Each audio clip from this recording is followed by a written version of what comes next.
말씀은 나를 고치시는 예수라 하니라. 15절에 있는 말씀을 그대로 제목으로 삼았습니다. 뜻으로 볼 때, 의미상으로 볼 때는 오늘 이 본문의 말씀은 나에게 안식을 주시는, 나에게 평안함과 안식을 주시는, 쉼을 주시는 예수라 하니라. 이렇게 말씀을 우리가 제목을 잡아도 더 좋겠습니다.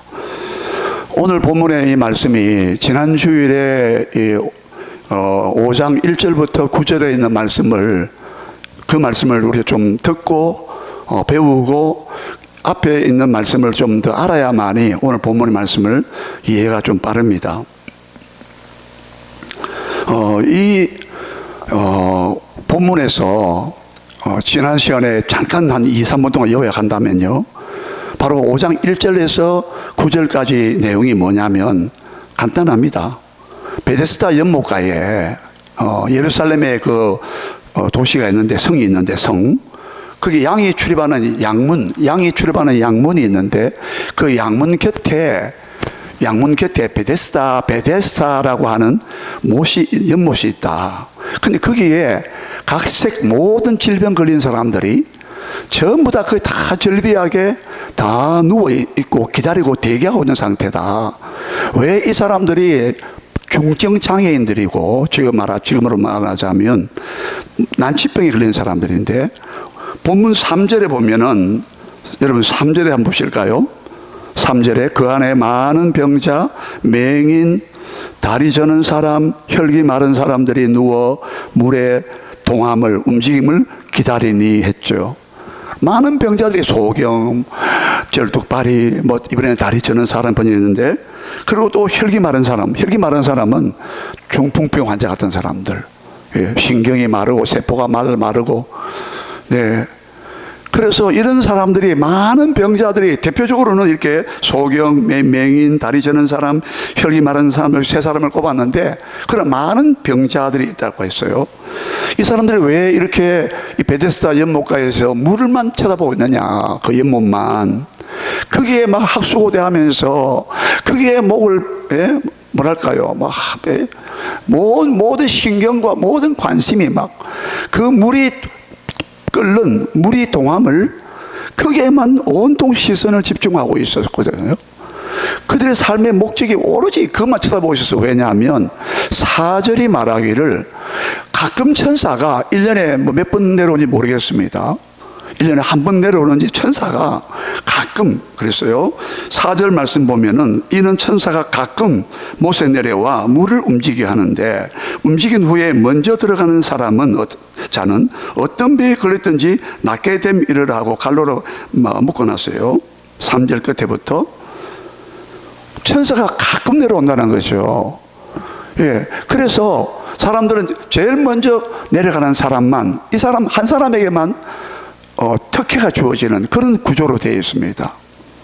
아니 천사가 내려와서 막 물이 끓으면, 동하면 모든 사람들이 처음으로 먼저 가던 사람이든, 제일 먼저 내려가는 사람이든, 두 번째로 내려가는 사람이든, 제일 꽃으로 내려가는 사람이든 간에 다 나으면 좋겠어요.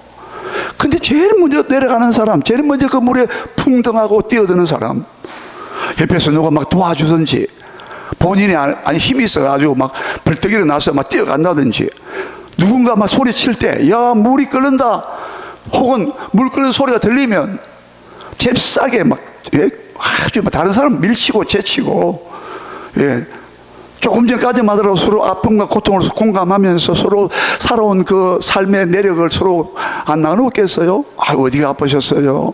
어떻게 해서 이 자리에 오게 됐어요? 하면서 서로 막 동병상련이라고 같은 병을 서로 알아가면서 얼마나 서로 공감하고 위로했겠습니까? 근데 이 순간만큼은 갑자기 막 사태가 돌연변화되는 거야. 어제까지는 그렇게 살갑게 정답게 서로 위로하고 고통을, 아픔을 함께 나누었던 사람들이 충분히 그렇게 상상할 수 있어요. 아니 누워있는데 서로 대화 안 하고 서로 그냥 멀뚱히 보고만 있었겠습니까? 우리가 왜 병원에 가면 서로 병실에서 서로 만난 그걸 환우를 뭐라 그러잖아요. 병실에서 만난 사람, 그것도 친구가 돼가지고 나중에 뭐 병실에 나간 후에 서로 전화도 하고 어떻게 잘 사시냐, 병 잘 나았느냐, 그렇게 하지도 않습니까? 근데 여기서 이런 사람들이 막 서로 의지할 데 없는데 서로 물뚱이 바라보고 아무 말도 안 했을까요? 아니에요. 서로의 그 내막을, 서로의 그 처지와 형편을, 안타까운 그 마음을, 사정을 서로가 나누지 않았겠어요. 근데 이 순간만큼은 물이 끓는 소리가 들리고 사람들이 막 소리치면은 막 제일 먼저 내려가는 사람만이 낫는다는 그 속설 때문에 실제로 일어날 수도 있었습니다. 반반의 가능성이 있어요. 그래서 이 순간이 되면 사람들 다 돌연변해, 갑자기 막 표변하는 거야. 삭막하고 살벌하고, 경쟁만 있고, 얼마나 참 사람들의 심리가 너무 사람들이 실망할 수밖에 없는. 야, 저 사람이 자기밖에 모르네. 참 사람이란 것이요, 뭐 대단한 존재가 아닙니다. 막상 우리가 이런 처지가 되면 여러분과 저도 이렇게 하지 않는다고 보장할 수 없어요. 왜? 제일 먼저 들어가는 사람만 낫게 되면 이르라 했기 때문에. 그런 사례가 얼마나 있을지 모르겠지만 이게 기정사실이 고정사실이 아니지만 이게 하나의 어떤 풍문이나 어떤 소문도 될 수 있고, 그러나 실제로 나중에 예수님과 이 38년 된 이 환자와의 대화를 보면은 이런 일도 있었다는 것을 우리가 능히 추정할 수가 있어요. 거기 5절 한번 보실까요? 우리 5절 한번 다시 같이 한번 읽어볼까요? 5절을 보면은 예수님이 한 사람을 지목했습니다. 5절 다 같이 읽어요. 시작. 거기 38배 된 병자가 있더라. 6절입니다. 시작. 예수께서 그 누운 것을 보시고 병이 벌써 오래된 줄 아시고 이르시되 내가 낫고자 하느냐. 자, 이것이에요. 이 많은 병자 가운데 가장 가망성이 없는 사람, 자기가 봐도 그렇고 객관적으로 봐도 그렇고 제일 희망이 없는 사람이 38년 된 병자가 있더라. 거기 있더라 했어요. 이 사람은 반평생 이상 38년 동안이나 무려 정말 꿈같은 세월이 아니었겠어요? 어떻게 이 말이 좀 뉘앙스가 좀 어울리지 않는지 모르겠습니다. 그러나 어떻게 38년 그 세월이 다 지나가 버렸다는 거야, 여기서. 그런데 더 놀라운 것은 이 사람은 본문 나중에 7절에서 자기가 자기의 고통스러운 사정을 예수님께 대답을 한 것처럼, 거기서 보인 것처럼 알 수 있지만 번번이 기회가 박탈당한 사람이었어요. 6절에 그 유명한 예수님께서 이 사람에게 소망을 불러일으키는 질문을 하셨잖아요. 어떻게 보면은 듣는 입장에서 볼 때는 이 사람 나를 놀리냐? 나를 조롱하는 거야? 나를 무시하는 거야? 그렇게도 들릴 수 있는 질문이기도 했습니다. 그러나 반대로 또 다르게 생각하면 참 사람은요, 어떻게 듣는가에 따라 달라요. 어떻게 듣는가에 다르거든요. 6절 다시 6절 보시면 예수께서 그 누운 것을 보시고 병이 벌써 오래된 줄 아시고, 주님은 보면 나신다 했죠. 그 사람 모든 마음도 다 아신다고 했잖아요. 요한복음 2장 끝에 보면은. 그러니까 주님 딱 보고 아시는 거예요. 얼마나 이 병이 오래된 줄 아셨어요. 그 누운 것을 보시고 이르시되 내가 낫고자 하느냐라고 했어요. 38년 동안 누워있는 이 사람이 얼마나 포기하고 체념했겠습니까? 얼마나 또 냉소적으로 또 변할 수도 있습니다. 나는 이제 못 내려가구나. 왜? 7절 볼까요? 다 같이요. 7절 다시 읽어요. 시작. 병자가 대답하되 주여, 물이 움직일 때에 나를 못에 넣어주는 사람이 없어 내가 가는 동안에 다른 사람이 먼저 내려가나이다. 내가 낫고자 하는 이 주님의 다정한 따사로운, 그러나 듣기에 따라서는 아니 나는 벌써 포기한 지가 옛날인데 내보고 뭐 병이면 낫기를 바라느냐고요? 난 벌써 다 접었어요. 그럼 어떻게 듣는가에 다르다니까요. 이 사람이 가장 가능성 없는 희박한 아무런 고침받을 수 있는 가능성이 전혀 기회가 꼭 가능성이 없는. 왜? 방금 본인이 말했잖아요. 주여, 물이 동할 때에, 움직일 때에 내가 못에 내려가는 동안에 나를 못에 넣어주는 사람이 없을 뿐 아니라, 이 말이겠죠? 나를 못에 넣어주는 사람이 없을 뿐 아니라, 항차 더더구나 뭐란 말입니까? 내가 가는 동안에 저 물에 막 들어가려고, 뭐 끓는 물에 막 들어가려고 하는 동안에 다른 사람이 먼저 내려간다는 거예요. 못에 넣어줄 사람이 없대. 다른 사람들은 누가 막 뭐가 업어주거나 막 부축해서 막 끌어가거나 그래가지고 막 못에 막 넣어줘가지고 막 치료받았다고 야단인데, 나는 나를 못에 넣어줄 사람도 없어요. 사고 무친이야. 사고 무친이란 말고 하지. 아무도 이 38년 된 이 중증 환자에게 아무런 도움이도 없고, 가족도 다 떠났겠죠. 친척도 다 없어지고, 친구도 없고. 그래서 내가 가는 동안에 다른 사람이 먼저 내려가고 맙니다. 이런 말이에요. 예. 이 대답은 이 사람이 얼마나 좌절을 많이 겪고, 얼마나 체념하고 있고, 얼마나 포기하고 있는 것이라고 우리가 볼 수밖에 없어요. 예? 그래도 주님, 나 좀 낳고 싶어, 이런 말 안 했거든요. 내가 낳고 싶으냐 했을 때, 그럼요, 그게 말이라고 하세요. 나는 내 소망은 여기 있어요 하면서 이런 뉘앙스나 어조보다도 7절에 우리 읽은 대로 내가 내려가는 동안에 다른 사람은 내려가고 만다. 나를 못에 넣어줄 사람도 없어요. 나를 도와줄 조력자도 없어요. 여러분, 이 사람에게 이름은 안 밝혔지만 무려 38년 동안이나 이런 상황에, 물론 그 중간에 또 상황이 변했겠지만, 이 사람이 무슨 소망이 있겠어요? 무슨 안식이 있겠냐요. 오늘 설교 주제가 뭐냐면은 안식일에 이 예수님께서 이 사람 고쳐주신 날이 안식일이니 하고 9절 끝에 나왔잖아요. 그 10절에 또 안식일 또 나와요. 공교롭게 예수님께서 이 날을 왜 안식일로 잡아가지고 말이죠. 안식일은 일을 하지 않는 날이거든요. 노동의 중단을 말하거든요. 자, 무슨 쉼이 있고 안식과 평안이 있었겠어요? 무슨 사랑을 나게 있었겠습니까?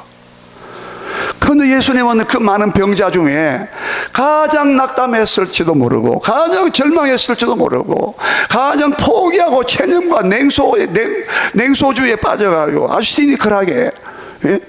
이 사람이 힘들어하게 아주 시니컬하게 말했다고 볼 수 있어요. 주여, 물을 끓을 동안에 내가 내려갈 기회가 없습니다. 나를 물에 넣을 사람도 없고, 나를 도와줄 사람도 없고,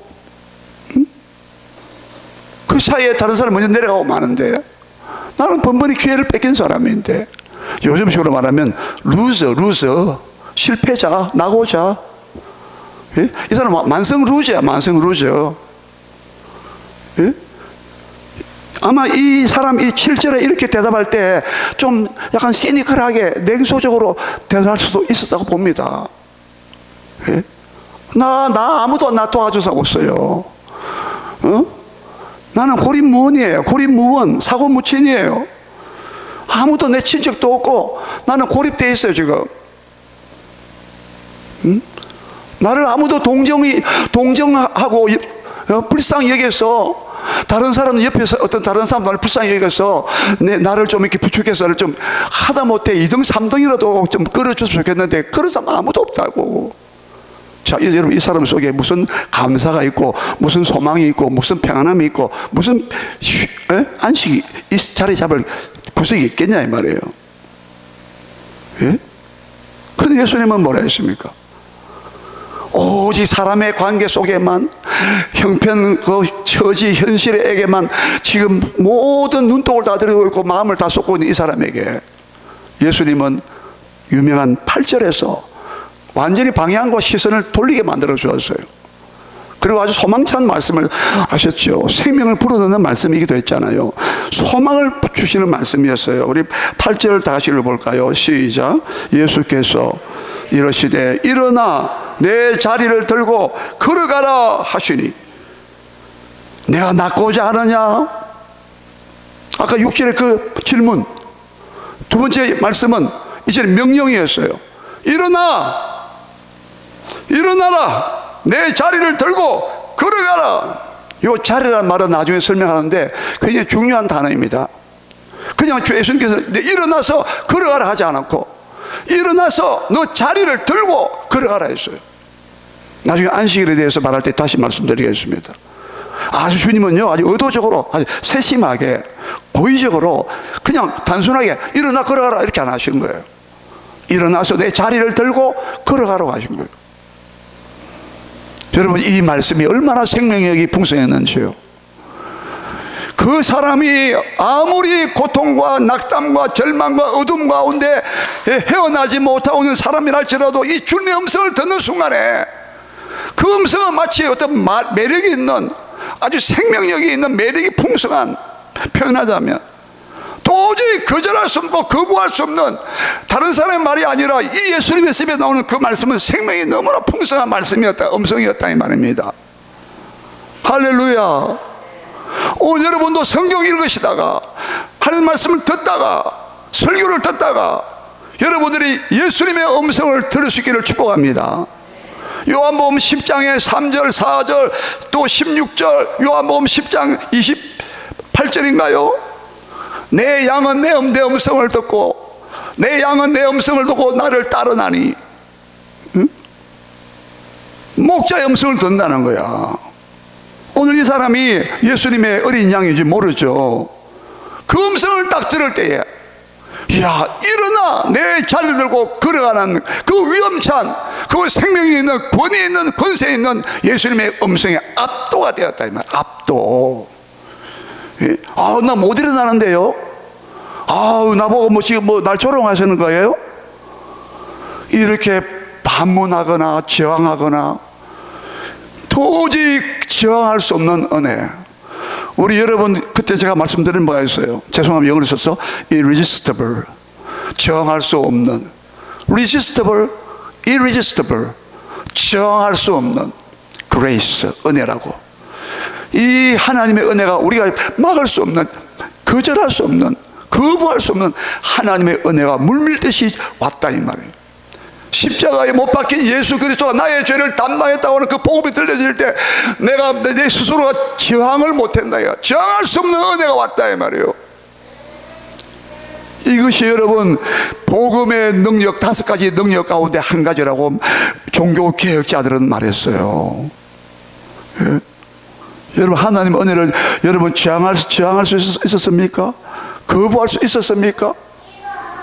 그 복음의 능력과 생명이 나를 압도에 들어왔다 이 말이에요. 나의 교만을, 나의 거절감을, 거부감을, 반역감을, 그 모든 것을 다 부숴버렸다는 거예요.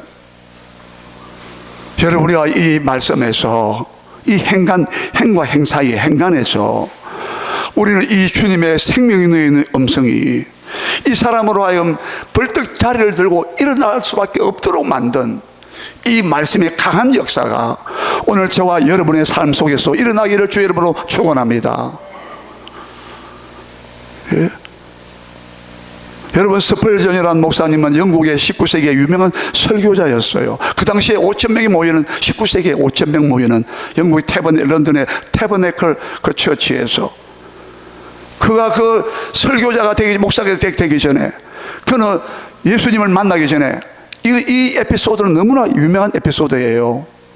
스펄전이 목사가 되기 전입니다.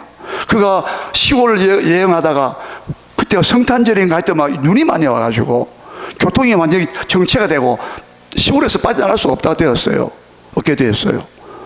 스펄전이 그래서 그날이 수요일인가 교회가 있어가, 그 마을에 교회가 있어가지고 그 예배에 갔다는 거야.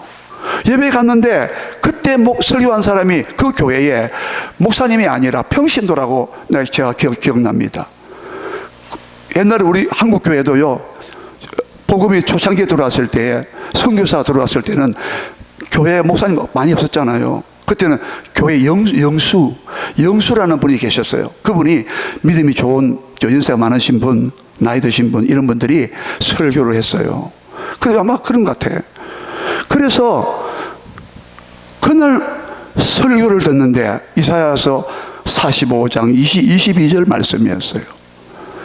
그 그 말씀이 어떤 내용이냐면, 만민들아, 세상 만민들아, 나 여호와를 앙망하라. 그리하면 너희가 구원을 받을 것이라.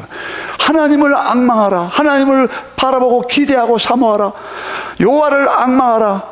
그리하면 너희가 구원을 받을 것이라는 이 단순한 그 설교가 그 소년 어린 스펄전의 마음을 강타한 거예요. 그게 그런 압도가 된 거예요. 그때부터 그는 그리스도를 영접하고 예수를 믿고 하나님을 아버지로 믿게 된 거예요.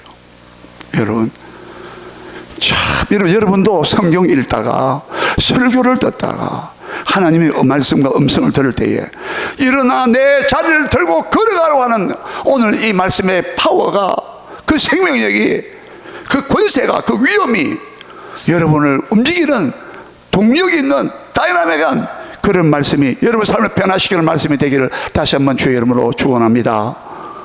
예. 자, 그 결과가 어떻게 됐습니까? 9절을 보겠습니다. 9절을 보겠습니다. 9절 다 같이 시작.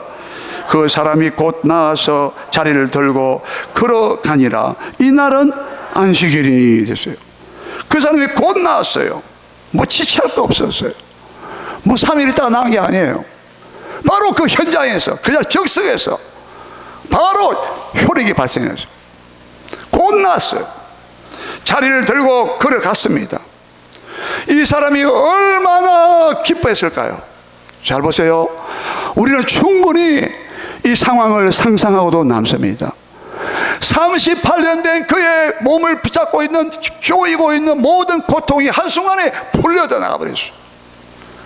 모든 쇠사슬이, 질고의 그 쇠사슬이, 그 굴레가, 예, 그 질곡, 어려말 질곡, 그 병의 그 질곡, 그 삶의 그 굴레가, 병의 그 38년 동안 그에 달라붙어 있었던, 지긋지긋하게 괴롭혔던, 그 인생을 괴롭혔던, 그에게 아무 소망도 안식도 없었고 절망만 주었던 그 병이 떠나간 그 순간에, 건강한 모습으로 자리를 들고 걸어가는 그 순간에 이 사람이 얼마나 기쁘고 감사하고 놀라고, 예? 새로운 삶의 전환기를 안 맞이했겠어요? 그런데 이것이 오히려 또 다른 문제의 불씨가 되었어요. 9절 끝에 벌써 암시했죠? 이날은 안식일이니 했어요. 왜 하필, 아까 말씀드린 대로 왜 하필 예수님은 안식일 그 전날도 있고 훗날도 있을 텐데 왜 안식일날, 즉 토요일이죠, 왜 예수님은 이날을 일부러 골라가지고 이렇게 하셨느냐 이거야. 예? 생각해 보세요. 여러분 본문 16절 볼까요? 우리 15절까지 아까 보았죠? 16절을 보실까요? 거기 보면 이유가 나와 있습니다. 16절 다시 읽어요. 시작. 그러므로 안식일에 이러한 일을 행하신다 하여 유대인들의 예수를 뭐 한다 했어요? 박해하게 된지라라고 했어요. 예? 18절을 볼까요? 한 절 뛰어넘어서 18절, 17절도 아주 중요한 말씀인데 18절 읽어요. 시작. 유대인들이 이로 말미암아 더욱 예수를 뭐 한다 했어요? 죽이고자 하니 이는 안식일을 범할 뿐 아니라 하나님을 자기의 친아버지라 하여 자기를 하나님과 동등으로 삼으심이라 했어요. 이 안식일에 병고신이기 때문에 도화선이 돼가지고 예수를 죽이고자 할 뿐 아니라, 예? 박해하게 되었고 예수를 막 괴롭히는 거야. 아마 왜 안식일에 이런 일을 하느냐 이거야. 되시는 일은 하나님의 율법의 계명을 어기는 자가 아니냐 이 말이야. 왜 사람들을 갖다가 율법을 어기게, 율법의 10계명 가운데 제 4계명 아니에요? 안식일 계명이. 왜 너는 자꾸 사람들을 자꾸 안식일 범하도록 만드느냐. 그래서 너를 죽여야 되겠다는 거예요. 핍박에다가 이제는 이제 죽일, 예? 이제 계략을 꾸미고 있어요. 이게 도화선이 출발점 된 거야. 원인 제공을 했다 이 말이에요. 예? 심지어 예수님께서 자기를 갖다가 하나님 아버지를 자기의 친아버지라 그러면서, 예? 자기를 하나님과 동등으로 삼았다고. 신성모독죄, 한마디로 신성모독죄란 말이에요. 여러분 예수님께서 지금 이 분위기를 다 알잖아요. 우리가 이미 보았어요. 예수님께서 오늘 이 본문에 이 38대 되는 베데스다 연못가에 이 환자, 중증 환자, 이 사람만 안식일에 고친 게 아니라 다른 사람들도 안식일에 많이 고쳐줬어요. 기억나시죠? 예? 손이 손 마른 사람 안식일에 내 손을 펴라. 회당에서 안식일에 누가 보면 11자가 나오잖아요. 예. 또 하나 기억나시죠? 안식일에 만약 너희가 안식일에 양 한 마리가 구덩이에 빠졌어요. 구덩이에 안식일에. 그럼 너희는 안식일에 양 한 마리 끌어올리지 않냐? 너희들을 올리잖아. 그건 일하는 거 아니냐? 이러므로 사람이 안식일에 선을 행하는 것이 옳으니라. 마태복음 12장 12절에 우리 이미 다 보았어요. 여러분, 왜 예수님께서는 안식일에 이 사람을 병 고쳐 주셨을까요? 왜 병 낫는 것을 안식일과 연관을 지어가지고 일부러 자기가 핍박을 당하고 곤란한 지경에 들어가는 거 뻔히 알면서, 예? 안 그래도 지금 호시탐탐 자기를 노리고 있는데 자꾸 구실을 주고 빌미를 주고 있는 예수님의 이 행동을 우리가 여러분 어떻게 이해하시겠어요? 그러나 오늘 여기에 중요한 내용이 있어요. 한번 따라 하실까요? 예수님은 우리에게 참된 안식과 평안을, 자유를 주시는 분이시다. 그걸 강조해 주려고, 그걸 깨닫게 해주려고. 한번 보실까요? 자, 10절입니다. 10절에 오늘 우리가 읽은 말씀을 이제 좀 보겠습니다. 10절에는 이 치료받은 분위기를 완전히 깨트려버리는, 예? 잔치집에 막 뭐랄까요, 막 불난다 할까, 예? 완전히 막 분위기를 바꿔버리는 그런 사건이 벌어졌어요. 10절 다 같이 읽어요. 시작. 유대인들이 병난 사람에게 이르되 안식일인데 내가 자리를 들고 가는 것이 옳지 아니하니라. 이 사람이 기뻐 뛰고 막 즐겁게 하고 막 콧노래가 불었을 거예요. 예? 그런데 거기에 동조하지 않는 사람, 유대인들이 있어요. 바리새인과, 예? 우리 주로 서기관들이라고 나왔다는 다른 복음도 나와 있어요. 요한복음에는 유대인들이라고 많이 나와 있어요. 이 바리새인과 서기관들은 함께 즐거워하고 함께 기뻐하고 함께 덩달아 춤을 추면서, 야, 네가 어떻게 나았냐, 이 사람 대신 누구냐, 네가 고칠 사람 누구더냐, 우리도 한번 만나고 싶다, 참된 너에게 안식을 준 분이구나, 너에게 해방을 준 분이구나, 네 문제를, 평생에 네 문제를 해결하고 고쳐주신 분이구나, 함께 기뻐하고 함께 위로해주고 이렇게 될 사람인데, 이 사람들은 항상 빼딱해. 율법만 딱 가지고 있는 거야. 응? 그러면서 오늘 10절에 뭐라 했느냐면, 아까 읽었습니다. 유대인들의 병난 사람에게 이름을 없으니까 안 밝히니까 이르되 안식일인데 내가 자리를 들고 가는 것이 옳지 아니하니라. 완전히 찬물 껴는 소리야 이거 지금. 그러나 그 사람들 입장에서 볼 때, 자기들 입장에서는 정당하고 옳은 거죠. 왜? 안식일 날 일을 하지 말라고 하는데. 자, 문제가 여기 있습니다.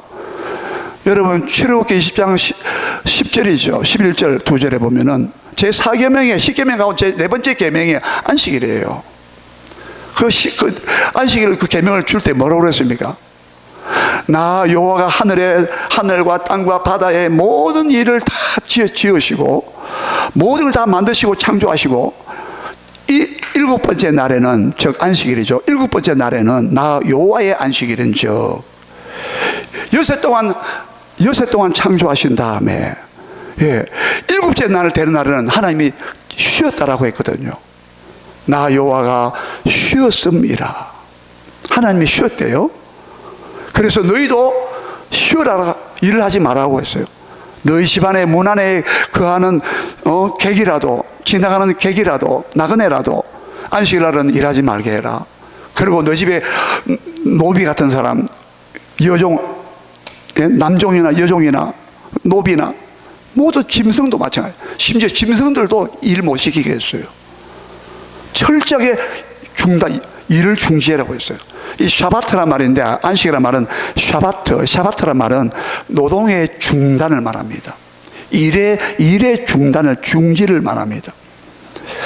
근데 문제는 일을 하지 말라 했는데 무슨 일까지를, 어느 정도 일의 범위를 모르는 거야. 어떤 일까지 하지 말라는 것인지, 모든 손가락 하나 손가락 움직이는 것도 일하는 것인가. 그래서 엘리베이터 누리는 것도 일하는 것으로 간주했어요. 유대인들은요, 주일날, 안식일날, 토요일날 엘리베이터도 자동으로 설치해 놨다 그러잖아요. 지금도. 왜? 손가락 보탄 누리는 것도 일하는 거라고 생각해요. 그래서 이 사람들은 안식일에 대한 그 세칙을 마련했는데, 소위 말하는 유명한 그 미시나라고 불렀는데, 그 미시나가 39개로 되어 있어요. 이 규정이, 그 항목이, 이런 일을 하면 안 된다. 그 중에 하나는 뭐냐? 오늘 이거예요. 자리를 들고 이동하는 것, 그때 포함되어 있습니다. 사람이 누웠다가 누운 그 자리 있잖아. 깔개, 이불이나 요 같은 거. 그 자리를 들고 가는 것도 노동한 일하는 것으로 여겼다 이 말이에요. 그래서 오늘 본문에서 10절에서 왜 네가 자리를 들고 안식일 날에는 네 미슈나 몰라? 미슈나에 39개 항목을 몰라? 그것도 거기다가 39개 항목 각각마다 또 6개의 항목을 또 해놨네. 전체 234개의 항목이야. 세부 시행세칙이 까다롭게 막, 예? 바늘 하나 줍는 것도 일하는 것 볼 수 있어. 떨어진 바늘 줍는 것도. 일의 범위를 모르니까 그렇게 그들이 마음은 이해하잖아요. 안식을 일하지 말라니까 어디까지 일하지 말라는 그 범위를 말씀해 주지 않았으니까 좀 애매하다, 모호하다 말이죠. 그래서 사람들이 연구해가지고 그런 규칙을 만들어냈어요. 그런데 거기서 본래의 안식일을 제정하신 목적을 이탈하고 그걸 정신을 왜곡시킨 거예요. 하지 말라, 일하지 말라, 거기만 매이다 보니까 진짜로 안식일을 제정하신 진짜 이유를 몰랐다는 거예요. 예? 여러분, 왜 하나님은 안식일을 지키라고 했습니까? 아까 출애굽기 20장 11절에 분명히 나와 있어요. 나 여호와가 제 7째 날에 안식일의 날에 내가 쉬었습니다. 내가 그러므로 이 안식일을 합달합시다. 안식일을 구별하고 거룩하게 하고 복되게 하였느니라. 안식의 날을 내가 복을 주고 그 날을, 사람이 아닙니다. 그 날 자체예요. 여러분, 우리 주일 자체를, 날 자체를 하나님은 복을 주셨어요. 내가 안식일 그 날을 내가 복을 주어 그 날을 내가 거룩하게 했다라고 했어요. 거룩이라는 말, 그래서 깨끗하게 하다 뜻도 있고 구별한다는 뜻이 있어요. 이는 하나님의 것이야. 하나님의 속한 것이야. 자, 여러분, 여기서 우리는 뭘 말하냐면, 진짜로 하나님께서 7째 날에 쉬었을까요? 여러분, 5장 17절 보세요. 아까 17절 중요하다고 했는데 17절 같이 읽습니다. 시작. 예수께서 그들에게 이르시되 내 아버지께서 이제까지 일하시니 나도 일한다 하시매. 예수님은 안식일을 일한다고 시비 걸고 있는 사람들에게 내 아버지도 안식일을 일하고 있다 이 말이에요. 이제까지 일하고 계신다는 말은 안식일에도 일하고 계신다는 의미를 함축하고 있어요. 그러므로 나도 안식일을 일하는 게 뭐가 잘못됐느냐 이 말입니다. 여러분, 하나님께서 7째 날에 쉬었기 때문에, 내가 쉬셨기 때문에 너희도 다 쉬어라고 한 것은 하나님이 피곤해서 쉰 게 아니라 하나님의 모든 엿새 동안 창조하신 것을 보고 7째 날은 하나님이 안식을 하셨다 이 말은 자기가 지으신 만드신 모든 만물과 그 중에서도 자기 형상과 모양으로 지은 사람을 바라보면서 하나님은 만족하시고 즐거워하시고 기뻐하셨다는 것이 안식의 의미입니다. 이해됩니까? 모든 것을 하나님이 만드신 것이기 때문에 하나님의 창조의 주인 되시고 우리의 모든 삶의 생명의 주관자가 되시고, 예? 사람들은 지금 물질과 돈이 전부 다 자기의 주인으로 삼고 있는데, 아니야, 내 생명도 시간도 물질도 모든 것이 다 하나님이 만드시고 지으시고 창조하신 것이야. 하나님이 나의 창조했다는 것은 바로 주인이라는 뜻이에요. 여러분, 창조주란 말은 모든 모든 것의 주관자요 주인이신 것을 말합니다. 왜? 내가 만들었으니까. 여러분, 자기가 만들었으면요, 물건 만들었으면 그 만든 물건 회사가 주인이에요.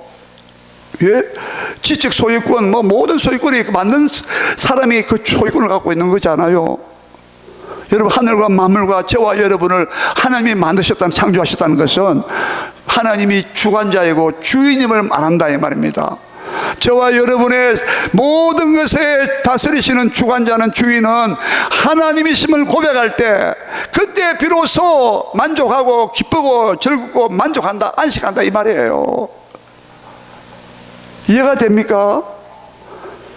내가 주인이 아니고 하나님이 내 생명의 주인이시구나. 예? 내 건강의 주인도 하나님이 주인이시구나. 그 주권을 항상 인정할 때 참된 안식을 누린다 이 말입니다. 그래서 안식일을 제정하신 거예요. 안식일 되면 뭘 생각하고요? 일 스톱해라. 하나님의 능력을 사모해라. 너를 만드신 분은 하나님이세요. 응? 너의 모든 생명과 물질과 모든 호흡과 모든 것을, 생명을 주시는 분이 하나님이셔요. 그 창조주를 인정하라. 그때 참으로 뭐예요? 내가 안식을, 하나님 안에서 안식을 누린다 이 말입니다.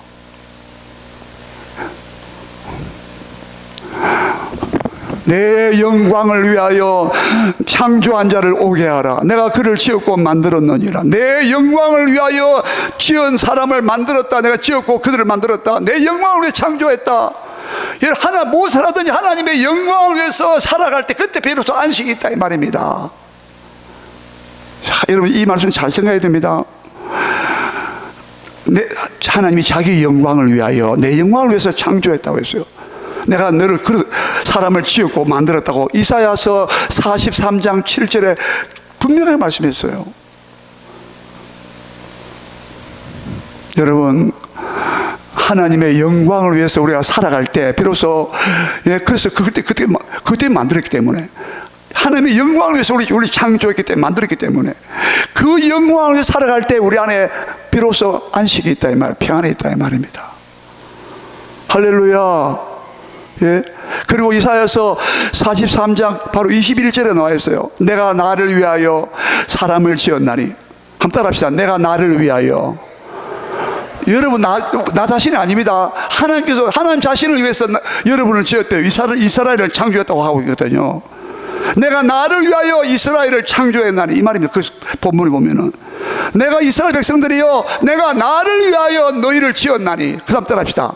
나의 찬송을 부르게 하려 함이라. 우리를 왜 만들었느냐? 나의 찬송을 부르도록 만들었다는 거예요. 그래서 자기를 위해서, 하나님을 위해서 만들었대요. 여러분, 이렇게 창조의 목적대로 살아갈 때, 우리가 하나님을 찬양할 때, 경배할 때, 예배드릴 때, 진짜 우리는 창조하신 그 하나님의 창조의 목적대로 살아갈 때에 안식을 준다 이 말이에요. 그래서 안식일을 제정한 거예요. 이해됩니까? 그런즉 너희가 먹든지 마시든지 뭘 하든지 다 하나님의 영광을 위하라 했잖아요. 고린도전서 10장 31절에 너희 먹든지 마시든지 무엇을 다 하나님의 영광을 위하여 하라. 그래야 우리가 만족이 있고 참 만족과 참 평안이 있고 참 안식이 주어진다 이 말입니다.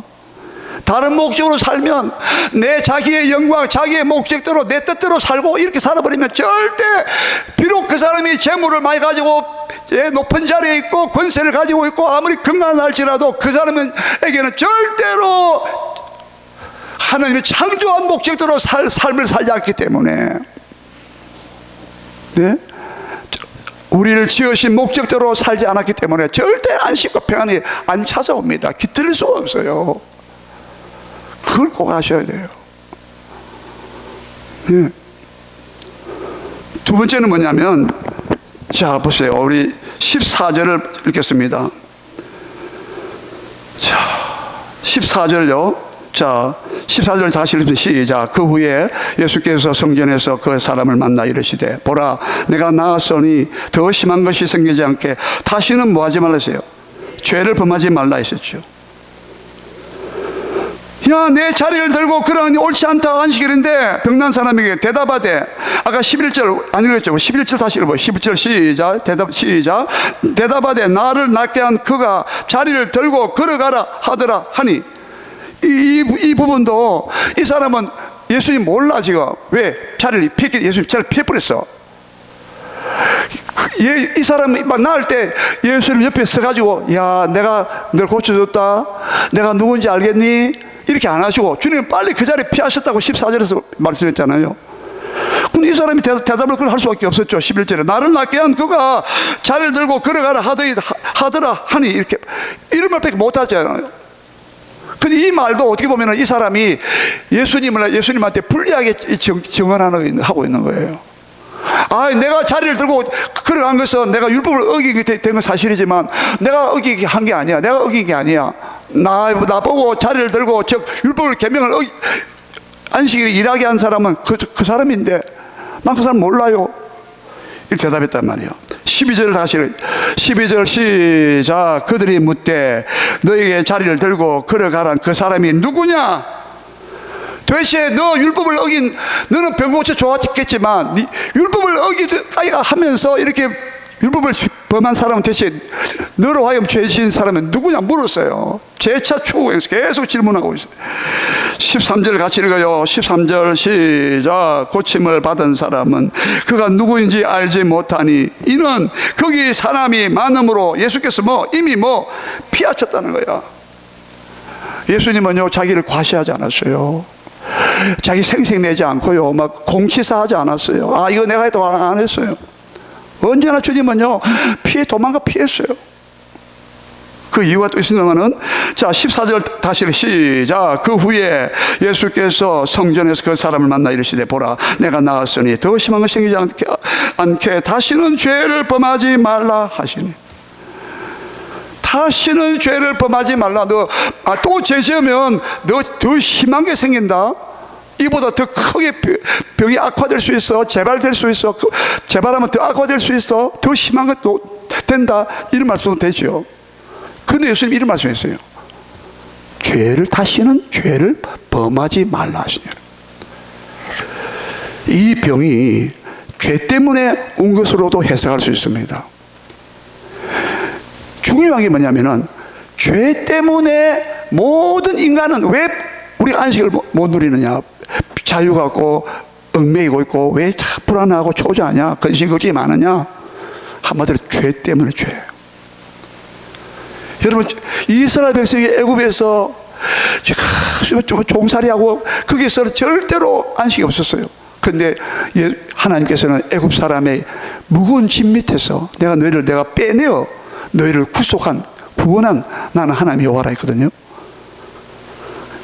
지금 이스라엘 백성이 그렇게 막 가나안 땅에 들어가기 전까지는 안식을 못 누렸단 말이에요. 이것은 애굽에서 우상 숭배하면서 죄 가운데 있는 모습을 보여주고 있어요.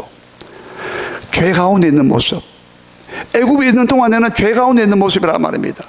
거기서 하나님이 출애굽시켜가지고 가나안 땅에, 즉 가나안 땅을 안식을 얻는 땅이라 말했거든요. 가나안 땅은 안식을 얻는 땅이야. 여러분, 그러므로 오늘 이 사람에게 말씀하신 것은 뭐냐? 안식일은 죄가 용서받아야 비로소 안식이 온다는 것을 말씀해 주는 것입니다. 여러분, 아무리 우리가 좋은 걸 다 가져도 하나님 앞에서 내 죄가 용서받고 사함받고 깨끗함 받지 못하면 절대로 안식이 쉼이 올 수 없다는 것을 말합니다. 예.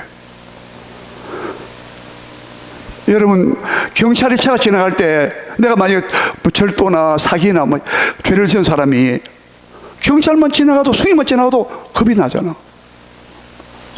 마음이 불안하잖아. 안식 평안이 없어요. 이 사람에게 오늘 예수님께서 다시는 죄를 범하지 말라고 하신 것은 우리 인간의 우리 안식을 깨트리는 게 뭐냐면은 죄 문제라, 죄 문제. 죄가 사함받지 못하면 절대로 안식이 올 수가 없다는 거예요. 여러분, 결론적으로 여러분과 우리의 모든, 우리가 왜 항상 근심 걱정 가운데 있고 막 불안한 가운데 있고 막 초조감이 있고 왜 그렇습니까? 왜 그렇습니까? 우리가 하나님에게 우리가 지은 죄가 용서받지 못하기 때문이에요. 반대로 우리 죄가 예수님 때문에 용서받으면 우리 죄가 용서받는 순간에 마음이 평안함이 오고 자유함이 오고 막 내 죄가 다 사함받았구나. 이 사람보다 더 마음의 소망이 더 평안이 어디 있겠냐 이 말이에요. 여러분, 그래서 예수님은 안식일 날 이렇게 병 고치신 목적이 뭐냐? 죄에서 예수님께서 이 사람의 죄를 아시고 너 죄를 회개해서 생명을 얻고 너 구원받아라 이 말씀이에요. 저와 여러분이 예수님 앞에 나아갈 때마다 예수님의 보혈의 피로 내 죄를 사하신 것을 감사드립니다. 주여, 이제 내 모든 죄를 사하셨기 때문에 나는 하나님의 자녀가 되기 때문에 나는 하나님 아버지께 나아갈 수 있기 때문에 나는 모든 다 주님께 맡기기 때문에 나는 이제 내 마음에 평안과 안식과 즐거움이, 나는 소망이, 내 마음속 기쁨이 있습니다.